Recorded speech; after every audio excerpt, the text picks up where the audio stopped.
Hi guys 8 వసంతాలు అనే cinema release అయింది భయ్య. సో సినిమా ఎలా ఉంది ఏంటనేది మీకు రివ్యూలో డీటెయిల్గా ఎక్స్ప్లెయిన్ చేస్తాను. రివ్యూలోకి వెళ్ళే ముందు నాది ఒక స్మాల్ రిక్వెస్ట్, వీడియోని లైక్ చేయడానికి తొలి ఛానల్ని సబ్స్క్రైబ్ చేసుకోండి. సో డైరెక్టర్ గారు అన్నారు, మీరు రివ్యూ చేయడానికి మీకు ఏ అర్హత ఉంది అని. సినిమా చేయడానికి వాళ్ళకి ఏ అర్హత ఉందో, అలాగే మనం ఒక సినిమా చూశాక ఆ సినిమా ఎలా ఉంది ఏంటి అనేది చెప్పే హక్కు మనకు ఉంది.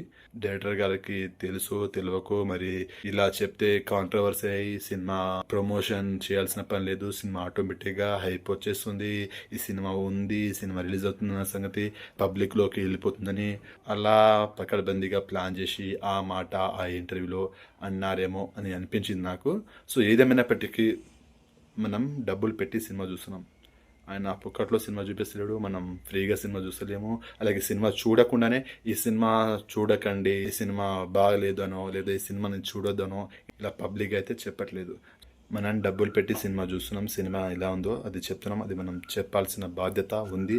సో ఎవరి ఒపీనియన్ వాళ్ళది. సినిమా ట్రైలర్ చూశాక సాంగ్స్ విన్నాక నచ్చితే చూస్తారు, లేకుంటే లేదు. ఇప్పుడు ఈ 8 వసంతాలు సినిమా నాకైతే నచ్చింది భయ్య.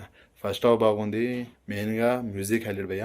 బ్యాక్గ్రౌండ్ మ్యూజిక్ బాగుంది, సాంగ్స్ బాగున్నాయి, అలాగే ఇంకా ఎమోషన్స్ బాగా పండించాల్సింది అని అనిపించింది నాకైతే. కొన్ని చోట్ల ఎమోషన్స్ బాగానే ఉన్నప్పటికీ ఇంకా ఎమోషన్స్ ఉంటే బాగుండేది అనిపించింది. సో ఎమోషన్గా పర్వాలేదు అనిపించింది. నేను పెట్టిన ప్రైస్కి డిసప్పాయింట్ అయితే అవ్వలేదు, కానీ వర్తి వాచ్ అయితే అనిపించింది. ఒకసారి అయినా చూడొచ్చు అనిపించింది. మంచి సినిమా. ఇంకా నేను మొత్తం స్పాయిలర్ అయితే చేయలేదు, ఎందుకంటే డైరెక్టర్గా అన్నారు కదా మళ్ళా హక్కు ఇది ఇదని, సో ఎక్కువగా వద్దు. సో నాకు నచ్చింది అంతే. సో సినిమాకి నేను ఇచ్చే rating 3 stars out of 5 stars. ఇది జస్ట్ నా ఒపీనియన్ మాత్రమే. సో సినిమా మీకు ఎలా అనిపించింది ఏంటని డెఫినెట్గా కామెంట్ చేయండి. ఒకసారి సినిమా చూస్తేనే తెలుస్తుంది ఏ సినిమా అయినా సరే.